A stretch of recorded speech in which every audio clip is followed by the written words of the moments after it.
Good morning, everyone. Welcome. We are going to get started. So we are very thankful and grateful that y'all are here today with us this morning. My name is Leticia Dominguez. I'm the Behavioral Health Manager for the Department of Behavioral Health with Bexar County, and I'm also a licensed clinical social worker. So I'm going to be serving as the moderator this morning. So today's topic is very important: navigating the justice system. Unfortunately, in our society and throughout our nation, there is an overrepresentation of people with mental health issues in the justice system. I'm pretty sure we're all aware of that. Today, we'll learn about what Bexar County is doing to address some of these issues. Before I introduce our candidates, I'd like to share with you some insider information about them. I've been in my current role for about a little over a year and a half, and during my tenure here, and possibly way longer than that, I have not seen our panelists work one single day. You heard me right. I haven't seen them work one single day. And before you file a complaint, before you go to their bosses, let me tell you why. There is a saying: if you do what you love, you will never work a day in your life. And our panelists here are the epitome of that saying. They do everything with passion. They try to find solutions for hard situations. They are not afraid to challenge the status quo. And they do this through the lens of justice and community safety. So it is my pleasure to introduce Sally Uncapher, who is our Bexar County Assistant District Attorney, and our Honorable Judge Yolanda, who is the Bexar County Mental Health.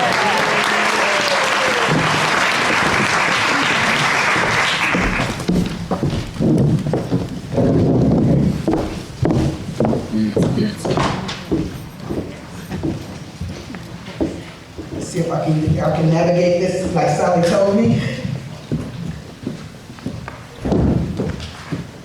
Just this way.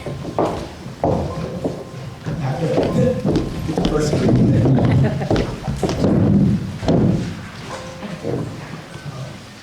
There we go.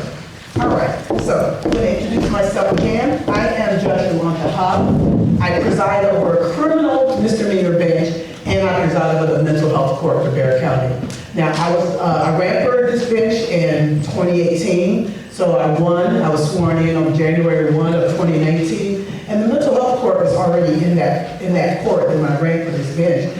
And so, but I had been a part of the specialty court world. When I ran for the bench, I was a defense attorney for 22 years. So when I stepped in there, I had done a lot of things, done a lot of different boards. So I was ready. And so I was previously, as a defense attorney, I was the defense attorney for the felony drug court. So I knew how wonderful these programs were, and I really wanted to, I had so many ideas of how I wanted to improve the mental health court. So I'm gonna ask this question, because every time I present, I like to ask this question. How many of you guys, please raise your hand if you've ever heard of specialty courts? That's good. That's probably the greatest number I've ever seen. I've presented all over Bexar County, and I'm just really astonished at the few people that have heard of the specialty courts. And these programs have been up and running in Bexar County for well over 20 years. Guess what? The taxpayers, you guys are paying for them. I want you guys to know. So that booklet that you guys all got when you walked in, that's a resource book I had made to just educate the community about all of the 14 specialty courts in Bexar County. And it also has some great court programs, not necessarily specialty court, but great, because I want you guys as a judge to understand and know the resources that the judiciary has. Like, we have all these great programs, but if the public doesn't know about these programs, so like, it's all for naught, right? And so as a judge, I've really made a big effort to educate the community. I united all of the specialty courts, all of the 14 specialty courts, and we created the Bexar County Specialty Courts Coalition. So then we went forward and just had a series, every 2 years we'll have a series of seminars, and we'll invite the public to come to them free. Again, just educating the public about these programs: mental health, domestic violence, Esperanza, that's human trafficking and prostitution. 2 veteran courts, we're military city USA, right? Veterans get in a lot of trouble, doing things, PTSD. And so I want the public to know that these resources exist at the courthouse. And so that's what that book is designed. If you need more, I ordered them by the thousands. I want everyone to have it. If we have some left over, please take a couple more. Give them to the people in your office, okay? And if any, I would say this before I start on my presentation. If anybody wants to shadow the program, you can zoom in, you can come in person to actually see in real time how these programs work. Like we start at 1 o'clock, we stop, the participants come in 2:30. So judges from El Paso, Travis County, Hayes County, New Braunfels, they're all starting a mental health course, and I'm here for it. And I told them, don't reinvent the wheel, come to us. Our program has been up and running for 17 years. I want you guys to know, like, use all our tools. Come do what we're doing. Come see what we're doing. And I invite everybody in this room, if you are desiring to see, what is this about? How do these programs really work, right? In that booklet, at the end of each judge, there at the very bottom, there's the contact information for each coordinator that presents some of these programs. My coordinator from mental health is Michelle Salazar. So reach out to her, email her, and say, Judge Huff invited me to come shadow the program. I would like to come and see what the program is about. I want you guys, I want you to know what these programs are about, okay?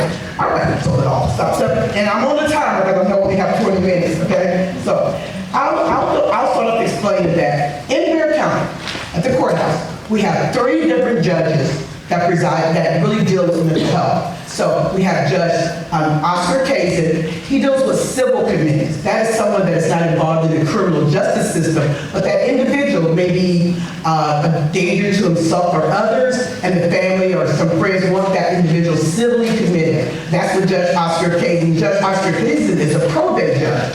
And then we have Judge Andrew Carruthers, and that's the court that Sally works in, and he deals with competency. Individuals that are charged with a crime, however they can do it, they're not competent enough to stand trial, right? And that court is trying to restore them. And then I present over the mental health court. That is the specialty court. Now, to difference between my court and those other 2 in mental health, in my court, that individual has to want, they have to say on the record, I desire my court case to be transferred to Judge Huff's mental health court. And so when I say mental health court, I really mean a docket. It's just a docket that I call on Mondays, Thursdays, and Fridays. And I have to navigate this between all the other things that I do because I have a regular court, I do jury trials, I have a pre-trial conference docket every morning at 9 o'clock to 12. And so Tuesdays is my jury trial day. And so I'm navigating how to do these mental health dockets, every Monday is my mental health docket. It starts at 1, and we'll go all the way till 5. Every other Thursday is my PTD mental health docket, and that's pre-trial diversion. And then every Friday is my recall docket. Those are individuals that are in the mental health court, and they are not doing so well. And I'll tell them, I think you would need to see Judge Huff a little more. So they'll come in every Friday so I can get them on that right path to really lean in and start doing well in the program. So those are the 3 dockets that I'm navigating among all the other things I'm doing at the county court as well. All right. So a little background about specialty courts. I like to say this. So the first specialty court in America was created in Florida by a law professor. And he saw that individuals that are entering the judiciary with issues like drugs, mental health, especially drugs. During that time, so I'm probably going to date myself now, it was during the 80s, when the sentiment of that time was build more prisons, lock them up, send them away for longer. And this law professor saw that wasn't working. You send someone to prison that has a heroin addict for 6 years, guess what? We all know what's going to happen, right? They're going to come back out of prison in 6 years with that heroin addict, or maybe even worse. So he decided, why don't we treat these individuals that have these unique issues in this very wraparound way to get them the true help to start on their path to recovery. And that was the first one that was established in 1989. Now, since then, well, fast forward to here, in Bexar County, we have 14 specialty courts. Across the state of Texas, we have over 700, and across America, we have close to, if not probably maybe surpassed 4,000 specialty courts. And they're now in other countries. We just had our national conference in Houston.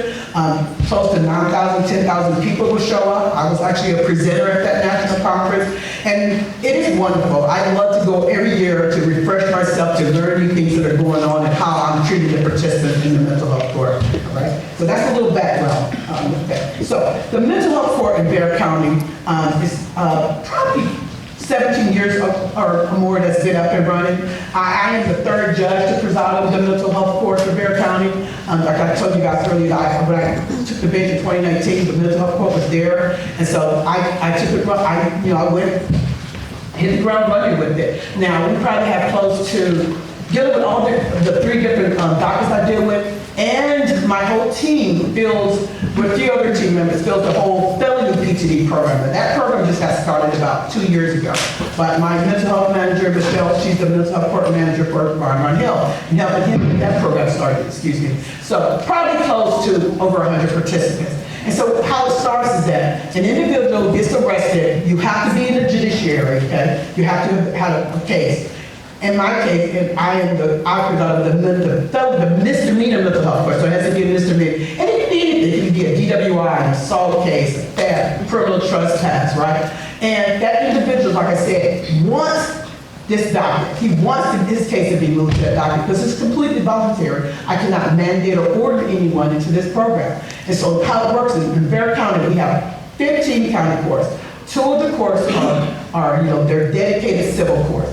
And that leaves 11 cases that deal with criminal cases. So how we do it, the judges, like all those other cases, if individual that's not in county court 12, to county court 1, to county court 4, they can still ask their defense attorney to transfer that case to my court. And to keep the numbers even, my court manager will send one of our cases to that court. So every Thursday I plea in, that's the day that I plea in people to the mental health court. We're doing it every Thursday. And so anybody, you guys, we try to make it so easy to get into these programs, all those 14 programs. So you can ask the person himself, the defense attorney, the ADA, the judge, could say, I want this case. And that's how easy it is. And it doesn't even have to be that the person is ever professionally diagnosed with a mental health illness. If they think they're suffering from PTSD, schizophrenia, anything severe, depression, anxiety, that is good enough for us. We will have them professionally seen by a doctor, right? So once they get it, the moment that case is transferred to my court, we start them with a mental health team. So our mental health court works with 2 mental health teams, that Center for Healthcare Services and Crystal Counseling. And the team will decide which mental health team do they need, because if they need a little bit more, the Crystal Counseling actually goes out into the community and sees these individuals 2 or 3 times a week. Now, if they don't, we'll put them with the center, and that's in the individual participants will see a case manager at the center every other week. So that's immediate, and it doesn't always work out that the defense attorney is telling them, okay, try out for this, get evaluated for the mental health court, and we'll start them with a mental health team right away because we don't want the time, because it will take a time to get everything situated for that person to actually come and plea in. But we don't want that time to be wasted, so that's why we immediately start them with a mental health team. And sometimes in the end, we'll discover, they'll tell the judge, this person actually has a case pending in Comal County, so we can't accept it because he can't have an open case in another county. And I forgot to mention this, that person has to be a resident of Bexar County. Why? Because Bexar County taxpayers are paying for this mental health court. My court, of all the 14 mental health court, of all the 14 specialty courts, my court is the only one that's fully funded by Commissioner's Court. And I really do applaud Commissioner's Court for that, because they truly did see the need for this court to exist in Bexar County. And all those other programs are funded by grants, the governor's grants, federal grants, and they have to re-up that every year. Grant writers, you understand that. But my court is fully 100% funded by the Commissioner's Court, and that is about $500,000 a year. Now, specialty courts are multidisciplinary teams. That means I am not a clinician, I am a judge. So I will have a probation officer, a defense attorney, we have to have a police officer, we have case managers, therapists, the mental health team, have to have a prosecutor, a defense attorney on the team. So altogether it'll be maybe about 15 or 20 people, give or take a year, right? And every Monday, the team comes to my court, and we'll start the staffing at 1 o'clock. And so everyone that's going to be on that docket, we will talk about them. And then the participants know to show up, the actual mental health court docket starts at 2:30. So we'll staff for an hour and a half. That's what I was inviting you guys to. And we'll talk about what did they do? Did they make their appointments? Are they med compliant? Have they dropped off? Did they test positive? Because it's always a dual diagnosis. They're self-medicating. They have mental health issues, and they're using crack, meth, heroin. And we all understand that. The clinicians, they're self-medicating. And so as soon as they get into they make that decision, they want to be in the program, the defense attorney will be with them, they have to stay on the record, this is what I desire, and I move forward, just like any other plea, they're pleading in. Now, for the PTD docket, that's a little different because those individuals are not being put on probation. They're actually entering into a contract with the DA's office that if they successfully complete this 12-month program, then that case is dismissed and expunged from their record, which is awesome. And that docket is usually very young, between 18 and 25-year-olds, right? Very young. We've even had a couple of 17-year-olds.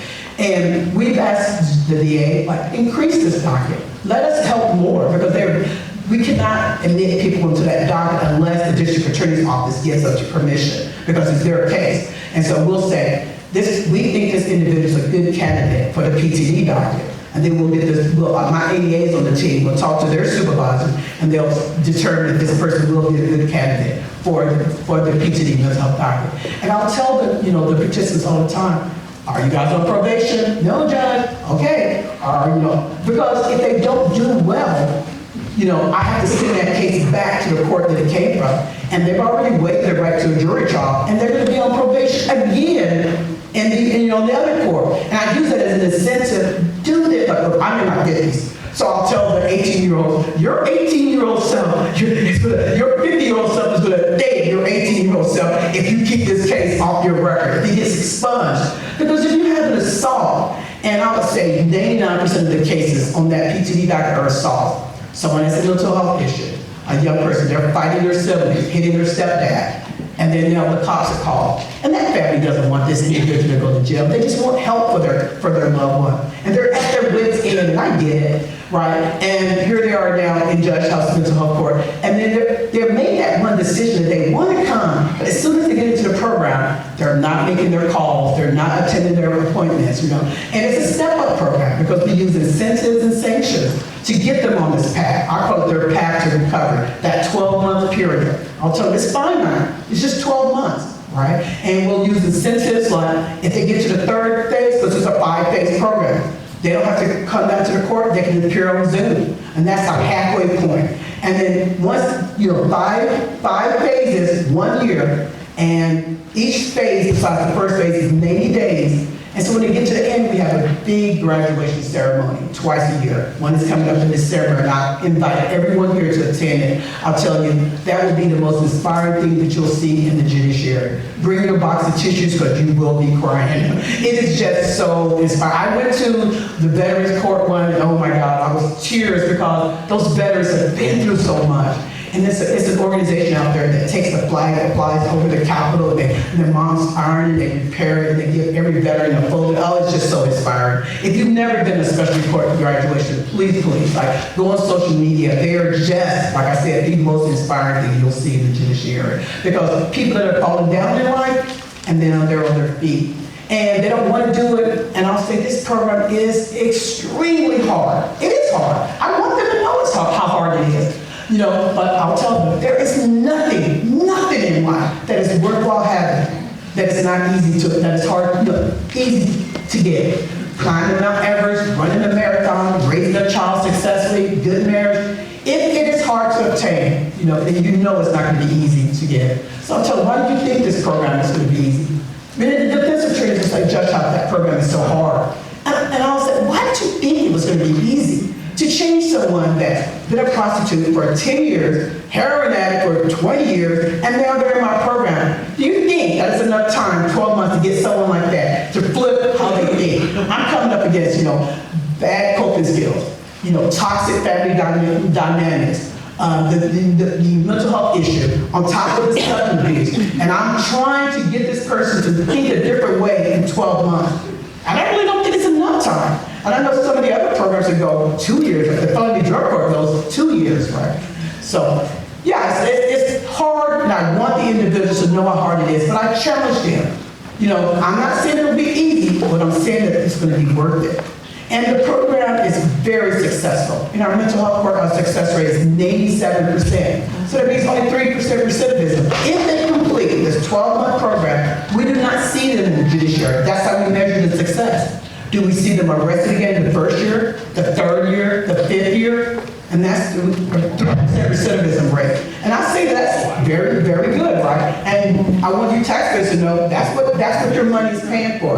Because we don't want, we see individuals that are cycling in and out of the judiciary. And I see it all the time. I will actually see someone get arrested for criminal trespass 35, 40, 50 times. And I know what's going on there. That individual's homeless, they have mental health issues. They have substance abuse problems. They're down there at the local Valero, they're bothering the patrons, the clerk is tired, tells them to go away, they don't go away, they finally get fed up, call the police, they get arrested, go to jail, they're there 3 or 4 days, they get a court-appointed attorney, go before the judge is satisfied, JSAT. They spend enough time in jail. They get released and they're back on that corner.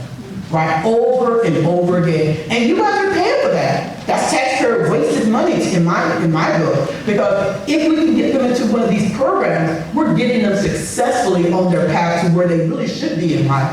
And the program is wraparound. People will say to me all the time, I didn't even know that the judiciary did something. When I say wraparound, I mean completely wraparound. We'll help them find their DD2 forms. We'll help them with their SSI. We'll help them, especially with housing. We have a food bank, right in the courthouse. We'll give them bus passes. We pay for the UAs because in this program, they have to call the UA call line every single day that they're in this program. And that's 365 days. I'll tell them your birthday, Christmas, every single day. And randomly, that number will tell them if they have to go UA that day.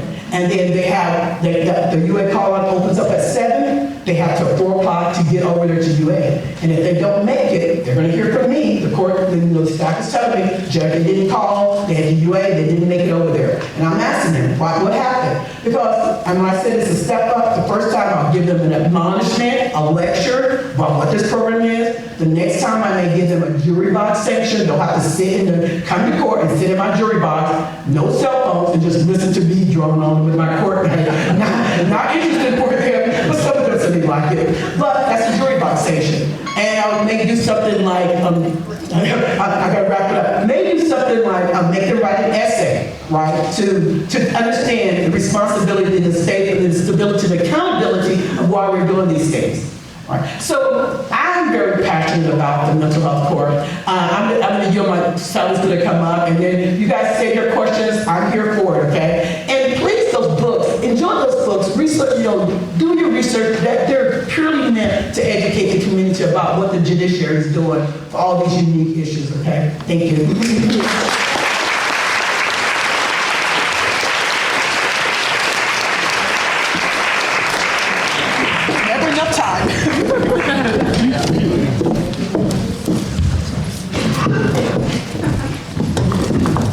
What Judge Huff didn't get to is this slide. And what she didn't get the time to explain, but she does it with a lot more passion than I can, is Judge Huff makes this happen. She organizes this.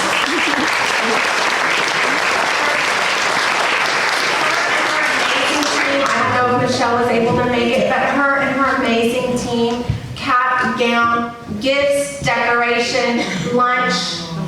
It does give you goosebumps, and as a prosecutor, it is inspiring. I think all prosecutors and all defense attorneys should attend one amazing graduation like this.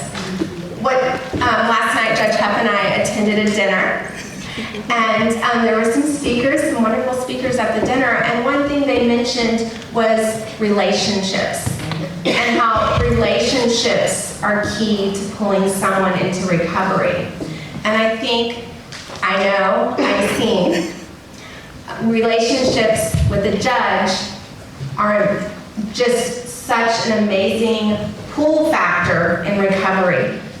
I've been on felony mental health court, I've been on veterans treatment court, felony veterans treatment court, and also on the civil AOT court. They don't know who I am. I'm a big behind the scenes cheerleader, and they have no idea who I am. That's fine. But it's so exciting to see them build that relationship with the judge and want to make the judge happy. And in turn, it makes the family happy. And in turn, it makes their lives happy. And it's a cycle effect. So it is special. But before we get here, this This is where I come in. We're often here. And I don't know if did anyone hear me speak at NAMI in February? Okay, I'm gonna go over some of the same things, so if you feel like you need, okay, good, okay. So, as I said in February, this is where I'm at often. And I have my amazing case manager, Ashley Hernandez here, and I don't know if Bianca, my new prosecutor, came. There she is up there, sorry. They often see me at that point on the desk because we are fighting every day to treat each individual as their own person, look at their case, what has occurred, what are the surrounding facts, not just on the piece of paper given, not just on the police report. We're looking at families, family statements. We are looking at past police reports. We're looking at calls we've received from SAPD. We are trying our best to establish a pathway forward, okay? Now, my presentation, I'm gonna try to go as fast as I can. It's based on 10 questions Ms. Vera from NAMI recommended back in February, so I'm gonna try to answer those 10 questions as best I can. Okay, these are the 10 questions, but let's get started. Okay, what does the MAG Court ADA do? Bexar County is unique. We are leaders. They were a leader 30-something years ago when Judge Carruthers took the bench and was appointed. No other state and no other city in the state of Texas did this. Bexar County decided at that time to route all competency and sanity matters to one judge. And that made him the resident expert. And he is phenomenal. The man can remember numbers and codes beyond anything I could ever imagine doing myself. And he has been doing it for 33 years. So he presides over all competency matters. Now, other cities are following suit. Austin, I think, is in the process of doing that. I know Houston has done that recently. But I'm very proud of Bexar County for that. I also sit on the San Antonio Fusion Behavioral Threat Assessment Group. Our police force, this team, is so proactive and they don't get enough credit. I invited them to be here today, but unfortunately they're always out in the field. And so their goal is to, when somebody poses a threat of mass violence to the community, their goal is to get involved, build a relationship with the families, and they seek mitigation strategies. They don't just seek to arrest and put into prison. Now, it depends on the threat level and the crime. But they meet Mondays, Wednesdays, and Fridays, and I sit on that call most days. And for example, we had a vet that recently got arrested with misdemeanors. I recognize the name from prior experiences. I was able to put the PD in immediate contact with his treatment team. That's not in a computer system. That's because we have all these relationships that we know who to call, and we all work together to make those connections. And the case manager said politely, back off PD, let us meet with him, because we don't want to push him in a corner, and we will work with you. I think that's what our community wants. That's not a freebie. We're not giving him a free pass, but we're keeping him from going down a negative path where something big happens, where a big offense happens. And it takes those relationships to stop that from happening. I'm also on the judge sits on the Texas Judicial Commission on Mental Health. I'm on the Collaborative Council, so she gets to sit at the big kids table, and I sit back behind her.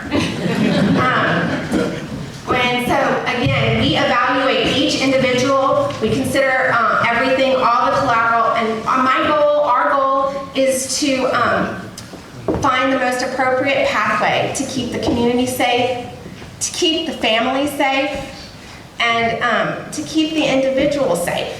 Okay? I talk to families almost every day, every week, and you parents carry a big burden. You're in a tough spot. You love your loved one. You don't want them in jail. You've tried everything you can out in the community to get them treatment. Your loved one has gone to numerous hospitals and yet still come back in a state. And maybe he's only gotten arrested once, and maybe you're the victim. But when I talk to you, and I spend some time with you, eventually you tell me it wasn't the first time. And some of you tell me, eventually he's going to kill me. And some of you tell me, I have resigned to that. It's my job to make you not resign to that. Your life is worth living, and if you aren't there to watch over your loved one and guide them, then who is, if you're gone, who's going to be his advocate? Come on. So that's my role as a prosecutor. And I know as I go on and tell you about wait times, I know many of you are frustrated. I'm just as frustrated. But there's hope. It's getting better. It's getting better. COVID was a killer. Okay, my loved one is arrested. What's next? Please tell the officers your loved one has mental illness. Can you hear me if I step to the side and be loud? Please tell your loved one or your officer that your loved one has mental illness. Do not hide from that. I'm a walker and a talker. That's what happens when you close in jury trials. Do not hesitate to tell that to your officer. I love it in a police report when that's the first line or second line. We do have a policy, a practice in place in Bexar County led by Gilbert a few years ago, Gilbert Gonzalez. They have the defendant, the arrested individual, has a questionnaire that he fills out, or the officers help him fill out when he's injured. Do you have a mental illness? Are you taking, or have you ever been prescribed mental health medication? Are you currently, or have you ever had suicidal ideation? And have you ever been hospitalized? Okay, you guys know your loved one. How often do you think the severely mentally ill want to acknowledge that on a form? My most severely mentally ill that are entering the jail always answer 0. So your insight is very important.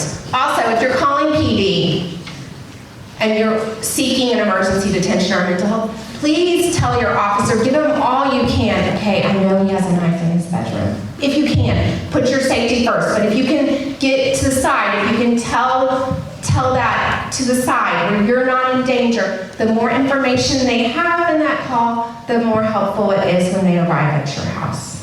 Okay. When your loved one is arrested, a 1622 may occur. That's a mental health assessment done by the jail clinicians, the Center for Healthcare Services.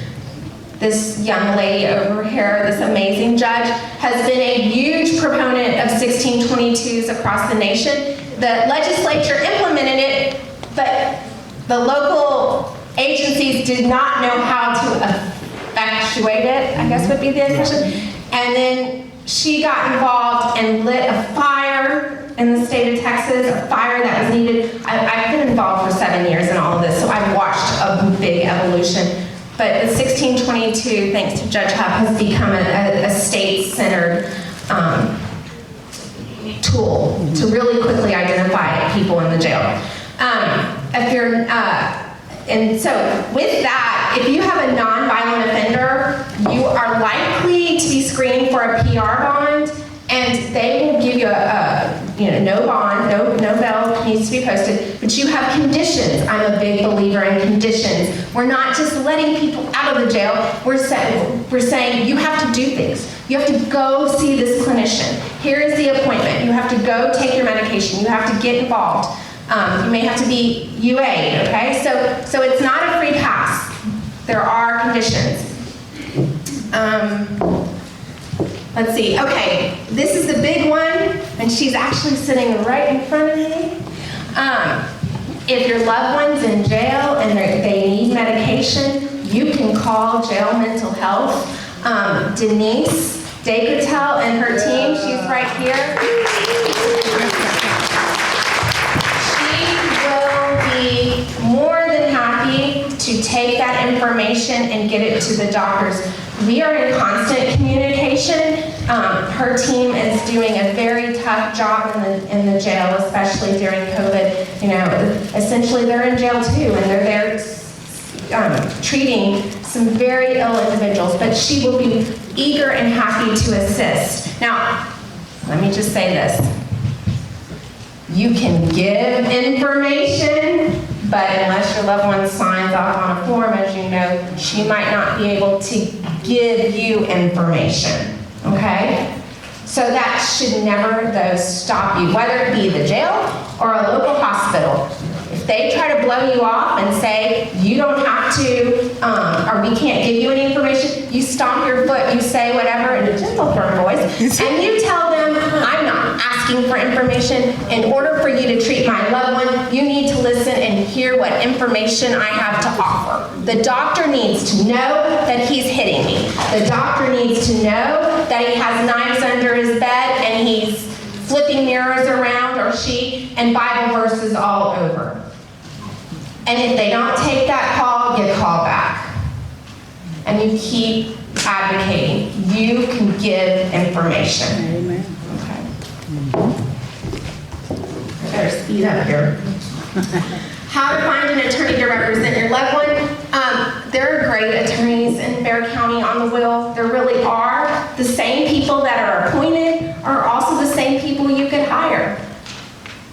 Okay? So your loved one will be appointed an attorney. Stephanie is unable to be here. She is with the new managed assigned counsel. She's actually presenting in Austin for defense attorneys. I told her I was going to give her a shout out this morning. And this number will get to her. She changed her number, but this number will get to her. They will make sure you get her information. So if you don't feel comfortable talking to a prosecutor, my feelings are hurt, but I understand. You can talk to Stephanie. It's a new program. But again, my desire is to see your loved one get connected to services. Now, if it's a murder, an assault, a knifing, it's gonna be a lot harder. It's a different road. But okay. What is competency? A person is presumed competent. We are all presumed competent. Okay. However, a person is incompetent to stand trial if they do not have sufficient present ability to consult with their lawyer with a reasonable degree of rational understanding, or they have a difficulty with understanding a rational and factual understanding of the proceedings, okay? This is like, they're so delusional, or they're seeing things, hearing voices, that they are unable to understand that they're charged with a crime, or they're unable to explain to their defense attorney why or what happened, okay? This isn't just, I don't know what basic legal system is, okay? So one can have a very severe mental illness, one can be delusional and still be competent. Okay, who determines competency? It's not me. It's not the judge. It's not the defense attorney. I don't control or have any relationships with the experts.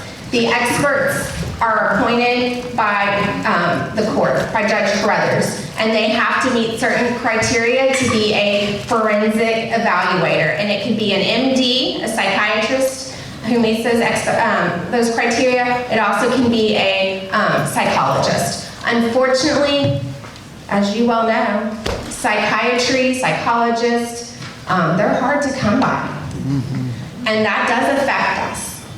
So if you're wondering why your loved one's waiting so long for an evaluation, it's very hard right now to have an MD come to the jail and do psychological evaluations, okay? A lot of them are done with telepsych, but if your loved one is too dangerous and won't come to a screen, but too dangerous to be transported to the courthouse to be evaluated, it becomes a slow process. But we have some really good psychologists that the court uses, but I have no say in that. They all come from the court. They're not my experts. They don't work for me. Okay? Don't work for me. They don't work for the defense either. Okay, and so what do they evaluate? They look at the police reports, they talk to the defense attorneys, and they look at witness statements, they look at jail medical records and video of the arrest. And you know what? Lots of times they want to talk to you. If it's a closed case, I have one right now, and they have to reach out to the family. What are you seeing? He's really quiet in jail. Is this person delusional or not? We aren't getting enough insight. The doctor's not getting enough insight. What you offer an evaluator is very helpful and beneficial. And, you know, tell the truth. You don't need to hide it. You need to let them know. That's the best way to help get your loved one connected to the services they need. What happens if they are found incompetent? That evaluator recommends inpatient or outpatient to the court. Violent crimes, ag assaults, obviously murders, just for the most part go inpatient unless they've really stabilized and are able to be on bond. I mean, and that's rare cases. Usually if they're to that point of committing those violent crimes, they likely need to remain in jail until the state hospital bed is available. We do have an outpatient program. It's run by the Center of Healthcare Services, and they review individuals that are recommended for outpatient. Now, they don't take everybody. You know, they have their certain criteria. So that is, you know, a challenge. If your loved one is still delusional and not taking medication, outpatient is likely not going to be offered to them. Center for Healthcare Services will say that the individual probably needs inpatient. If ever outpatient is recommended, I don't oppose it. I trust the treatment team, unless it's a murder. Okay, that's where I'll stand up, or a very violent offense. Not that they do, but I just, in case someone's filming and wants to think that the prosecutor's letting murderers out, that's not the case. Okay, what is the wait time for an inpatient bed? Okay, I unfortunately don't control that. I wish I did. HHSC in Austin controls the wait time. COVID was horrible. We lost. Do I have any of my SASH people here? They were supposed to come. Oh, you're hiding over there. You're waiting for me. I gotta tell you, the SASH social workers were incredible, and Denise were incredible. What San Antonio did, what those two ladies did, was workarounds. They wouldn't admit people into the state hospital system unless they'd been quarantined during COVID. Okay, makes sense. We were all quarantined. These ladies worked a workaround, which was they quarantined them in the jail and started moving patients to SASH. They were the leaders in the state doing that. And it made a difference in the numbers, and people were able to get to beds faster. Not as fast as we would all like, but under the conditions that we were given, they moved them really fast, as fast as they can. However, so many beds went offline. Or am I running out of time? Oh my gosh. Okay, so let me just say that we are now fully staffed and running at the SASH forensic beds. So people are moving into the SASH forensic beds. What we're lacking right now is civil commitment beds, but I'm hoping that will change too. Okay. Okay, possible way to prevent the long wait. Encourage your loved one to take medication. Okay, please, often I'll talk to parents and they'll say, well, they're not offered medication. No. There's a treatment team in there. They are offered medication. They're just probably refusing. So encourage your loved one to talk and work with Denise and her team to take medication. Okay. Your time starts, the individual's time starts for commitments on the day they enter the jail. So it's taking 10 months plus, minus, to get to SASH. Okay. Your commitment time doesn't start until you hit the jail. Okay. Okay, if you have a Class B, it's 6 months. If you have a Class B, we're not putting you at SASH. We're working hard to find you a workaround. If you have a Class A, we're not sending you to the state hospital unless you are assaulting people randomly on the street. We are constantly working with workarounds. Pretrial services, Crosspoint, Center for Healthcare Services. We are doing all we can to maneuver people to where they need to be and get treatment without sitting in the jail. Third degrees, if you committed a third degree offense and you're severely mentally ill, you can be committed for up to 10 years, but there are hearings every year to do it. It's just, that's up to. I have received calls from Vernon of severely mentally ill people that have been in there for 20 years. That seems like a long time. They're there because they remain a danger to others. And that's why the doctor can't release them. Okay, so there's certain criteria. They're reviewed every year. They're not forgotten. Okay, so I think we've talked about this, and I'm just trying to wrap up. We are looking for workarounds. So once the person is found competent, the SASH team and I meet on Fridays, and we go over cases on people that are restored. They don't automatically come back to jail. If SASH says to us, we have an alternative pathway, we would like to set them up with A, B, and C, and we look at the case, the victim, or when we talk to the victim or look at the victim's notes, we will often dismiss and send them on the alternate pathway. So, and we also take a large number of people from SASH onto felony mental health court. So it's a step down. We're not just saying go back on probation, or we need that intense relationship for an individual coming out of the jail, out of the state hospital, and mental health court is what we use for that. Real quick, I just want to share the pictures. Mother-daughter.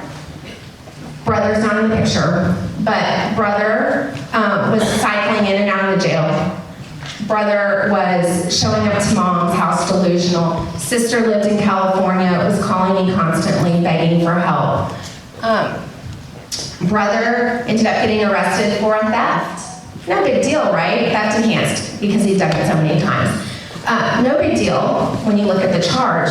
But when you look at the big picture and you hear from the family and how desperate they were for help, you realize that something needs to be done before he hurts mom. And that's what they were asking. He stayed in jail for 1.5 years. Right before his treatment bed was available, another prosecutor that hadn't talked to me dismissed the case. And sister was super mad. Brother got arrested in 2 days. Sash worked with me to keep his bed. He went to the hospital. He stabilized. He went to felony mental health court. He's living his best life, better than he's lived in years. Mom and sister wanted to take me for coffee and take a picture. I want this for all of you, all of your loved ones, and I really believe that we have to catch them even on the misdemeanors so that we don't get them on a felony. I think there's a lot of pressure sometimes, at least in my circles, it's just a misdemeanor. It's just a whatever. But I think we really have to focus on all levels and the individual, no matter what their charge is, and trying to connect them to that treatment.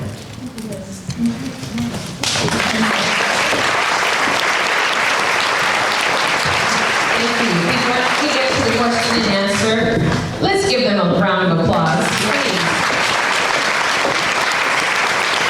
I hope that in this very short time period, you get to see the passion that I see every day. Whatever you thought about prosecutors and judges in the past, throw that out the window. This is the future. This is what we need. This is what is in Bexar County that you fund. So we're very grateful to have these 2 team members to help support our families in our community. So before we get to the question and answer, hopefully you all have some good questions. Let me just tell you about CEUs.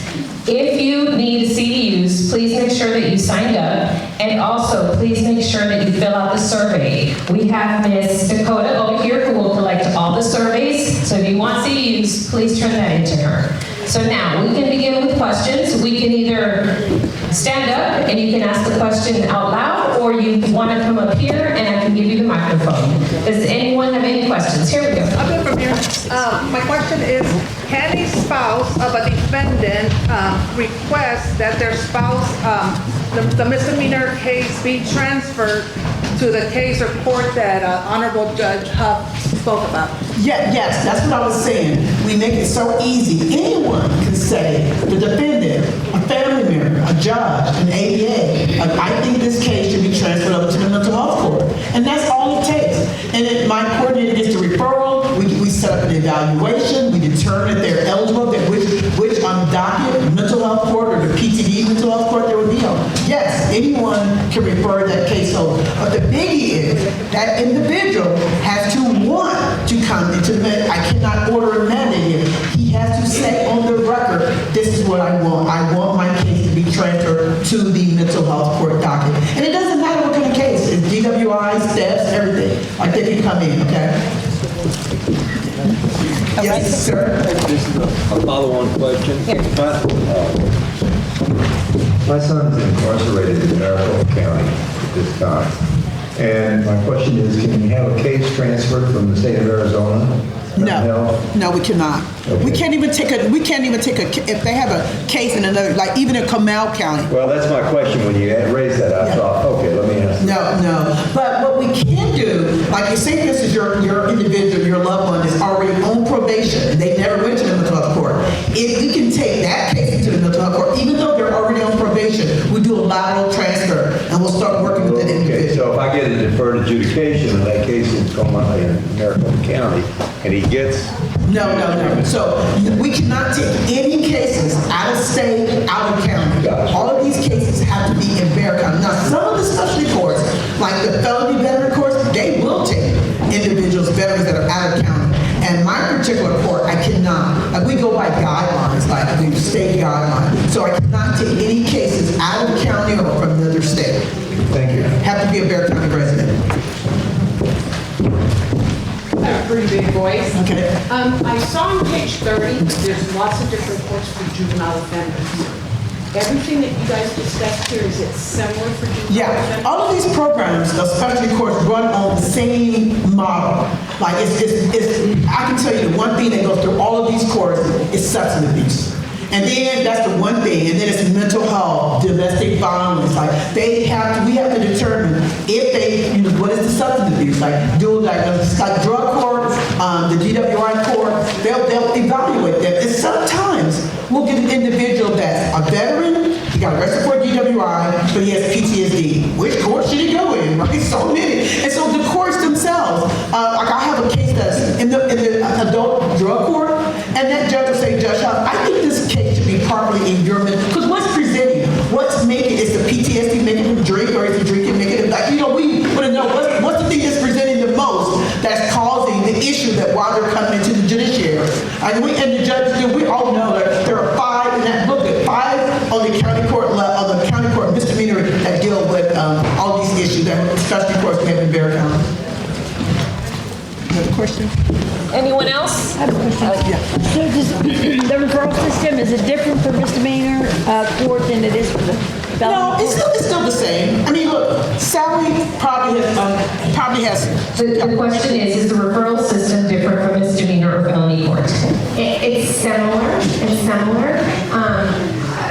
Family violence has to be approved by the family violence chief because it is a dismissal. It is a PTD court. We don't have a post adjudication court on the felony level. Maybe we will have funding for that in the future. But right now it's a PTD court. Your case is dismissed and can be expunged at the end of the year. Therefore, the family violence cases get a higher level of scrutiny, and that is referred to by the chief. I can do the non-family violence cases, but prosecutors are leaning into the program and are making the recommendations. PTD, pre-trial diversion. They're not on probation. I run one of those dockets too, which is ideally the best docket you want for your loved one because the case is dismissed and expunged. So post-conviction, that conviction is still on the record, but they're in the mental health court and they're still getting all the help, but they're not getting that extra of the case being, unless it's a deferred adjudication. But they're still getting the help. But PTD, ideally, you're trying to help them on this new path and you want to keep their record clean. So it doesn't have to go through the attorney to get to the mental health courts? No, I mean, this big push I did of education in 2018, because some of the defense attorneys, lots of them have never heard of these programs, right? And they sometimes will tell that's too long, that's too hard, don't do it. So then tell them, look, bypass them. The defendant themselves can say, Judge Huff, I want to be in your program, right? Now, the one thing is that we have, because that person is represented by an attorney, that attorney has to sign the permission slip to let us talk to their client. And sometimes we lose people because we can't get the attorney to sign the permission. But you guys out there, tell the attorney, please sign this permission. We want our loved ones to go to one of these programs, okay? Like, you don't have to wait on your attorney. You can urge this, the defendant, anyone, okay? okay? And sometimes the defendant will end up telling the defense attorney, I heard about this program. And the defense attorney is like, oh, right? I mean, right before I became a judge in 2016, I was representing a veteran Army, 8 DWIs. Luckily, by the grace of God, he had not killed anyone or himself. 8 DWIs, he was of course, it was a felony. The state wanted to send him to prison for 10 years. We had an epic battle in court. I knew about the felony drug court. The Veterans Court wasn't even up and running. They got it established in 2017. So I got him into the felony drug court. And in my heart, I did not think he was going to make it. I know how hard these programs are. He had alienated everyone. The family never even bonded him out. The only person on his side was one of his sons. I never saw him out. And so in Orange, when I got to we had to fight in court, the hearing, the judge sided with me and let him go into the felony drug court program. This is a 2-year program, right? Felony. Well, I was going to say, good God, I hope he make it. I didn't think he was. 8 DWIs, right? And I know how hard these programs are. So fast forward, I'm a judge, I'm at an event, someone taps me on the shoulder and says, he didn't even know I was a judge. He's like, Yolanda, you remember me? I was like, yeah, I didn't. And he's like, I'm Richard. He said, I'm Richard. You remember you got me? And he said, I have been clean for 3 years. I am the president of the Alumni Association. He was doing awesome. He wouldn't have done that in prison. He would have just went to prison for 10 years and came out an alcoholic. And he was a veteran, right? He's telling me that him and his son now lead these, what do you call it, these retreats for the ministry of the 3 crosses. He comes to my court and helps my mentors. That's the power of these programs, right? I, as a defense attorney, knew about this. I didn't want him to go to prison. I'm like, he needs treatment. He has a substance abuse problem. He doesn't need prison. That is not going to help this veteran, right? And that's the power of these programs. Like, if your defense attorney doesn't know, you talk to the judge. You tell your defense attorney, I want this program. All those programs in that book are free to Bexar County residents. Thank you. If your loved one has been referred to your court, can the prosecution block it? Well, not really. They don't, because look, you gotta consider these programs are not adversarial. I want what you guys want. I'll tell them, like, this is a different way of doing something in the judiciary. Like, we're not against each other. And I'll have to remind them, because sometimes the ADAs will come in and look, we're not, we all in this team want the same thing. We want this individual to be successful and graduate this program. Now, I have to do sanctions and incentives, right? But the goal is for them to successfully complete this program and never end in the judiciary. So I can't even think of the time that the prosecution would say no. Now, I do have to get like Sally was saying, the permission for the PTD, because remember, these cases are being dismissed now. I don't know if I should tell this out loud or not, but you guys all remember the story of the councilman that was on video and got drunk, right? That case ended up in my court. Well, he is a veteran, and his attorney sent him to the Veterans Court. I didn't mind. I know there's a lot of pushback in the public. He's a veteran. He has an alcohol problem. Just like anyone else, he deserves the help, right? And I was for it. I was not against. I saw what the media was doing. Well, why would you gotta be against someone getting help? I think that councilman recognized he had an alcohol problem. He's a veteran. His case left my court and went to the Veterans Court. He's in the Veterans Court now. And I think that was a good thing. I was for it. Yeah. Just a few things. Yeah, the PTD does rely on a prosecutor's approval because the case is being dismissed. And let me make one correction. I put a wrong phone number up there for the jail mental health. It's my math dyslexia. I mixed 2 numbers. The number is 3. 335. Sorry. 335. And what is it, Denise? 335-6271 is the main line. 335-6271. Come on, workshop in the afternoon, we'll get you straight. And additionally, there's a plug. My email address is actually on the last slide, but I couldn't figure out how to get back there. I don't know why. It's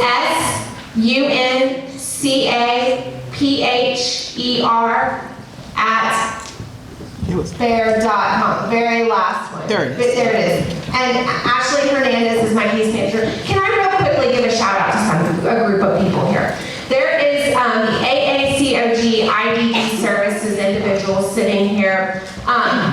Bexar County when somebody is arrested and comes to jail and they have intellectual and developmental disability, we in the last year and a half, we have a team dedicated to catching them early. We have a liaison in the jail and meets with them early. They send letters. They are very proactive. I don't think anyone in the state is doing that, not That's even what Houston. the And 1622 law is identifying, the 1622. But this is more than that. We've taken it a step further where we have ACOG in the jail, which is We have our ACOG team stand up so we can give you a round of applause. y'all are incredible.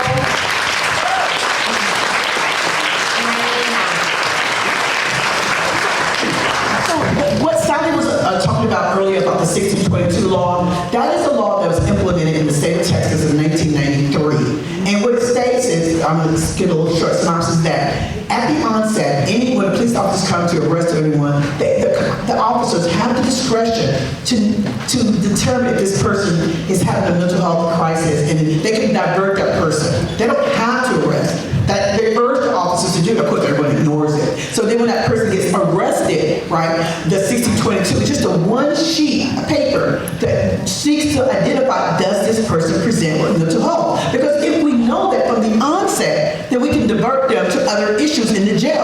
That's the 1622 law. And it was updated in 2017 with the Sandra Bland Act, that they have to do it quickly now in 12 hours. Right. Ma'am, what was your question?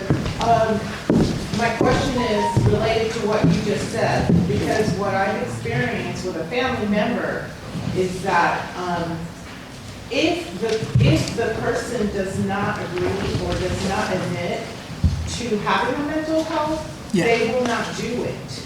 Well, I mean, that's the problem I'm running into, because this is like over and multiple arrests, but the person has schizophrenia and they're in complete denial, but I can't get help. You're not alone. That comes in when I was talking about those 4 questions. Can I talk to you offline? Yes. Okay. One final question, right up here. We're here as parents of an inmate that's in jail since March. And my question is, we were told that he is supposed to be given some treatment because he was found incompetent.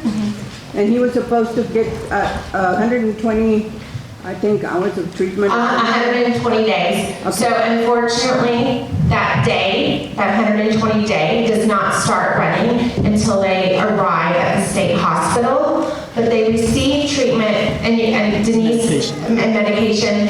Denise is going to speak at 2:30. Can you stand up, Denise? So And that's jail mental health. And so she can offer some insight, and I can talk to you offline. I'll be more than happy to talk to you.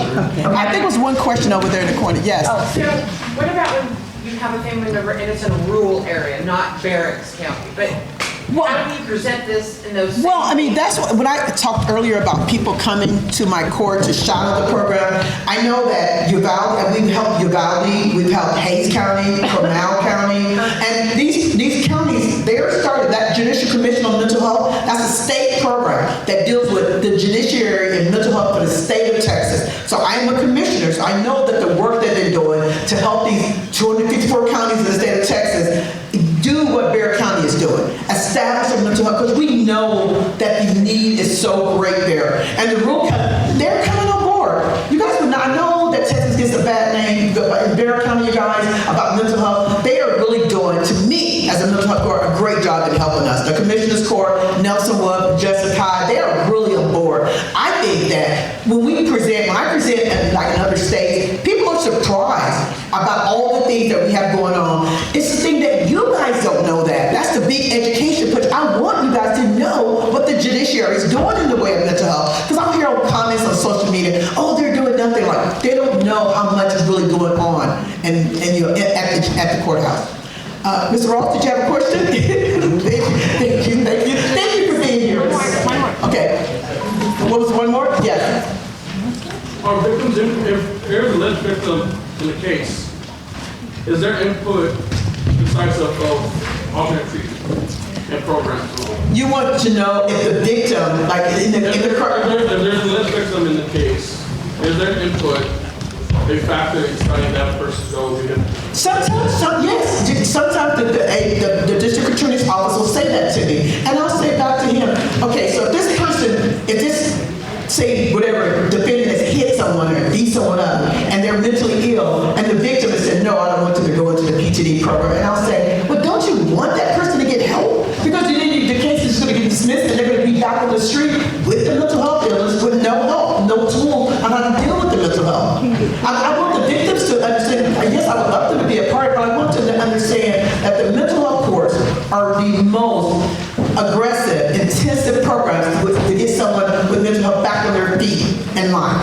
They're not going to get that in regular probation. They're definitely not going to get that in prison. Like the victim can say, I want them to go to prison, then what? They're not going to be in prison forever. They're going to be out back on the street. Wouldn't you prefer that person get help? That's my viewpoint on it.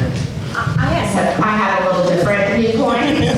She deals with slightly. I mean, she deals with misdemeanors and I deal with felonies. So every case is different, every victim is different, every injury is different, everything is different. So it's a case-by-case basis. And if a long-term probation is needed, then absolutely 1 year is not enough supervision for somebody. Then maybe they need to be on probation for 5 years with the mental health caseload. Or maybe that's not the direction. Maybe it's so severe, the harm they cause is so severe that they need to be in prison. But everybody's a case-by-case basis. Inpatient mental health, because one day they will get out of prison. They could be assured of that. Okay, one final question. I actually want to give a praise report to drug court under Judge Glenn. Yes. My daughter was a felon, and 3 times she should have gone to jail. But the last time she was in prison, which has been 7 years, she wrote a letter to Judge Glenn because she was doing things that she was getting arrested for that she would have not done if she was not a heroin addict. Yes. So she was under Judge Lynn, and I can tell you that the treatment for 2 years, like you mentioned, and then she had to report every Thursday to his court, and I know because I had to drive her. Yes. We had to call every morning at 6:30. UA call line. At 8:30. Yep. I said, you gotta call at 6:30. If they say, yes, today's your drug, Test. go report to go to your drug treat. We were the first ones there at 7 o'clock in the open because I had to get her back home and go to work. So, fast forward, my daughter has been clean. She has been her job for 5 years.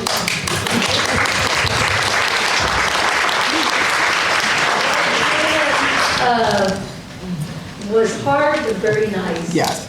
And he loves everyone that's in his drug court. He's an awesome judge. I was the defense attorney on his program. He's in that booklet, you guys. Judge Glenn is in that resource. But all of the second court judges, Yes. you can read about all of the different programs. Yes, so I just wanted to give a praise report to drug court because they saved my daughter's life. That's Thank you so much for that